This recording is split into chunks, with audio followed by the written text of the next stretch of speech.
Hostel कोठरी IPS कन्या संदिग्ध अवस्था मृतदेह उद्धार।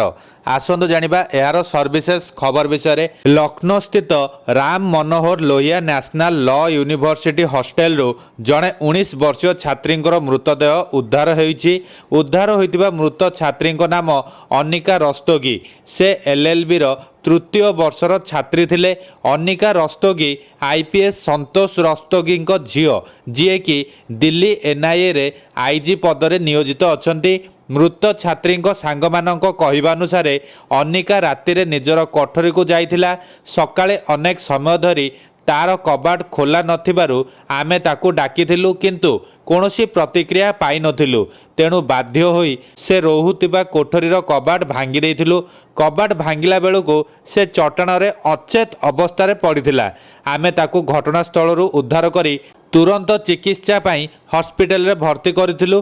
हेले दुखर विषय डॉक्टर ताकू मृत घोषणा करथिले। एहा परे खबर पाई पुलिस घटनास्थल रे पहुंची अनिकांक मृतदेह जबत करी व्यवच्छेद पाई पठाई देइछि। एही व्यवच्छेद रिपोर्ट आसिले जाई मृत्युर कारण स्पष्ट होई परिबो। अनिकांक एभली संदिग्ध अवस्था मृत्यु हेबा घटना को नहीं पुलिस प्रशासन और विश्वविद्यालय प्रिंसिपाल चिंतार पड़ जाइछंती।